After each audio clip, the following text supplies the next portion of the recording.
राज्यात हिंदी मराठी भाषिक वादांचं वादळ दिवसेंदिवस टोकाला जाते। राजकारणापासून सुरू झालेला वाद आता गल्लीबोळात जीवघेणा ठरणार आहे। अशीच एक धक्कादायक घटना डोंबिवलीत घडली। एका 19 वर्षीय तरुणानं आत्महत्या केली। धक्कादायक म्हणजे या तरुणाला लोकलमध्ये हिंदी भाषेत बोलताना मराठीत बोलता येत नाही का असे विचारत 5 जणांनी जबर मारहाण केली। या नैराश्यातून या तरुणानं आत्महत्या केल्याचं समोर आले। मृत विद्यार्थ्याचं नाव अर्णव खैरे असे आहे। मिळालेल्या माहितीनुसार त्याचे वडील जितेंद्र खैरे यांनी दिलेल्या तक्रारीनुसार कल्याण पूर्व तिसगाव नाका येथील सहजीवन रेसिडेन्सीमध्ये राहणाऱ्या अर्णव खैरे हा मुलुंडच्या केळकर कॉलेजमध्ये सायन्स शाखेत शिकत असता मंगळवार 18 नोव्हेंबर रोजी नेहमीप्रमाणे कल्याणहून लोकलनं कॉलेजकडे निघाला। ट्रेनमध्ये गर्दी असल्यानं गर्दीत अर्णव याने हिंदीत थोडा आगे हो असे बोला।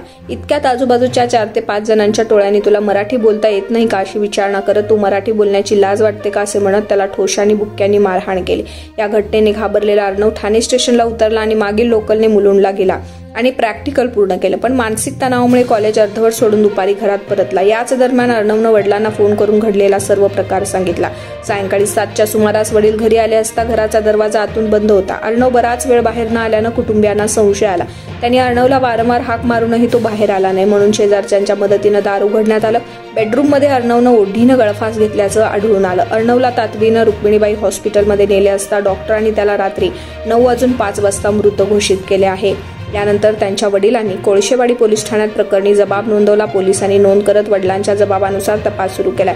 मात्र या घटनेनं परिसरामध्ये खळबळ उडाली। दरम्यान लोकलमधील झुंडाशी मराठी हिंदी वाद कोणत्या टोकाला पोहोचला हेच या घटनेवरून दिसतंय। पोलिसांनी अर्णव याच्या मृत्यूस कारणीभूत असलेल्या प्रवाशांवर कठोर कारवाई करावी अशी मागणी अर्णवाच्या कुटुंबांनी केली आहे।